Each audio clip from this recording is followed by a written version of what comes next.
Magandang araw sa inyong lahat mga ka-Tekno and welcome back sa ating channel. So for today's video, meron tayong gagawin isang TCL 50 inches Smart TV na to.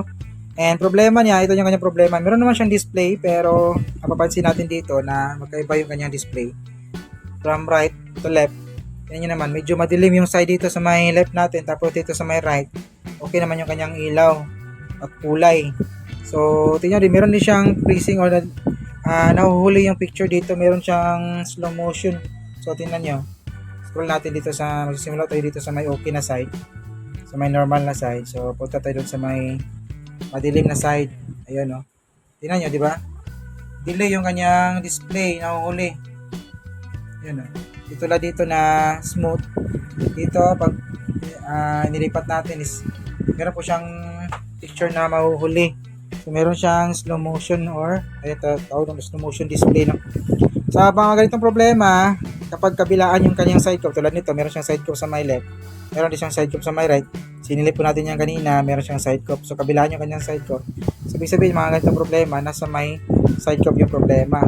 So dito, pwede nating pitasin yung isang side kasi meron pa namang isang side.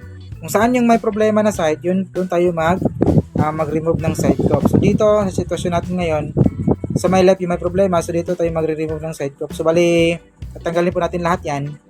And okay lang yan, okay lang magtanggal ng isang side ng side cup kasi meron pa namang isang side na normal. So kapag isang side lang yung may side cup, hindi pwede tayo mag-remove kasi mawawalan ng display yung panel.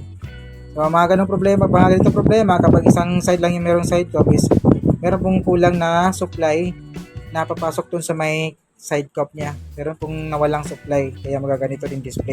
Pag ganito, kabilaan yung side cup, sa may side cup yung problema, pwede natin tanggalin yan.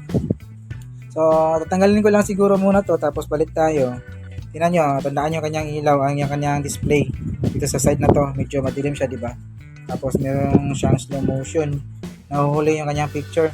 So, tatanggalin natin lahat yan, gamitan natin ng hot air yan para smooth yung pagtanggal natin. Hindi ko lang videohan para mapabilis yung video natin. So, yung continue tayo mga katik, no? Dito, try natin munang tagtanggal tayo ng dalawang plates ng ating side cup. So, tingnan nyo, dito tayo banda. Bali, dalawang plates muna yung tinanggal natin, dalawang side cup. Dito na side. Ayan, dito at saka ito. Tingnan nyo naman yung pagbabago. Kita ba? Hindi makita kasi merong ilaw eh. Kita nyo ba yung pagbabago? Ayan o. Tingnan nyo dito from... Ayan. Para maging klaro siya. So, dito... naging fair na po sila sa may papunta dito sa may left. Tapos yung mga may natirang side cup dyan, ayan, 6 na side cup yung natira, madilim pa rin siya.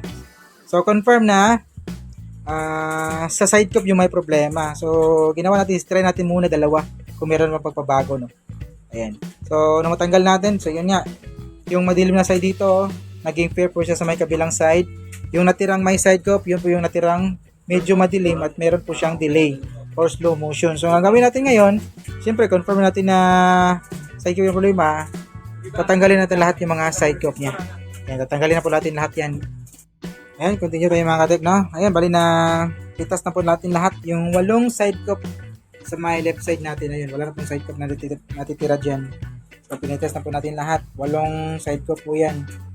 Ayan. Then, tingnan natin. Nakasaksak na po to. Power on natin yung ating unit. Abangan natin yung kanyang display. Yun, no? Yun. So, kanina dito nakita natin yung yung startup niya na logo na TCL. Ayan.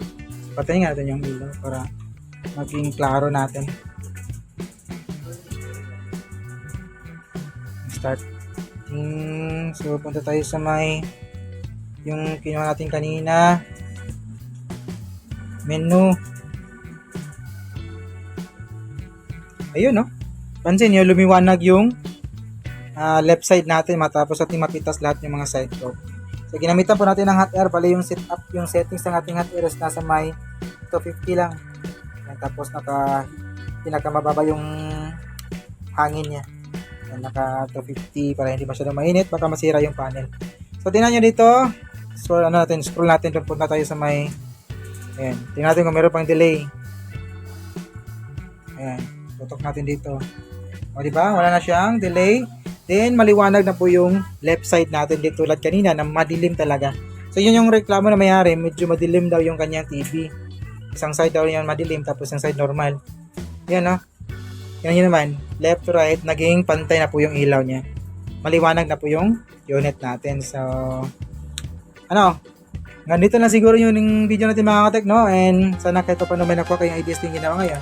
Make up videos always, and this is your service, Ryan Cruz Tech. See you in our next video. Bye-bye.